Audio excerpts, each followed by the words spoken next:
د کورنیو چارو د وزیر مسعود اندرابي غټ رضالت هغه څنګه نصرت رحیمي او جنرال خوشحال سادات له دندې لرې کړل او څنګه یې تاجکانو ته د دې زمینه برابره کړه چې په کورنیو چارو وزارت کې وګمارل شي.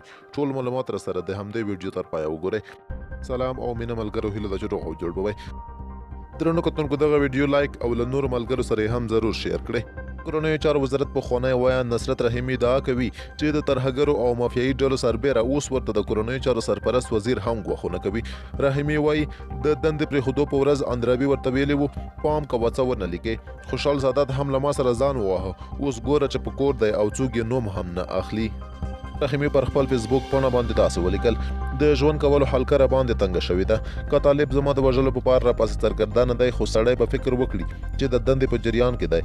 نه یوازې دا چې د ویندوی مسؤلیت ادا کوم، بلکې د ګران هیواد افغانستان د ابدي دښمنانو پر وړاندې هم د ټولو امنیتي سکتورونو په نمایندګۍ د روانې جګړې مکلفیت هم ادا کوم.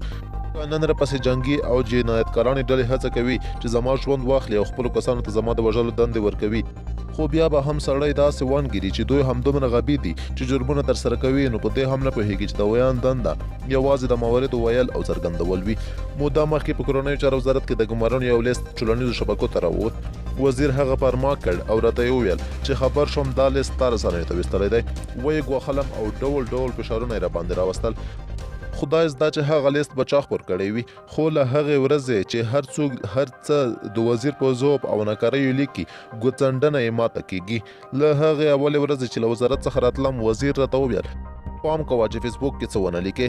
خوشحال سادات هم له ما سره ځان وواهه، خو اوس ګوره چې په کور دی او څوک یې نوم هم نه اخلي. دا کلمه مې هر ځلې په ذهن کې اوړي راوړي او وجدان مې قرار نه نیسي. د کورنیو چارو وزیر تل هڅه کړې ده چې په کورنیو چارو وزارت کې تاجکان او ازبکانو ته دنده ورکړي. د کورنیو چارو په وزارت کې 15% پښتانه هم په دندو نه دي ګمارل شوي، او کوم چې ګمارل شوي دي هغه هم په ټیټ رتبه او ټیټو پوستونو کې مقرر شوي دي. دا په داسې حال کې ده چې د کورنیو چارو برحال وزیر مسعود اندرابي د ولسمشر غني نه لوري په تازه ګمارنو کې د کورنیو چارو وزارت لپاره تازه د نوماند او سرپرست وزیر په توګه ګمارل شوی دی.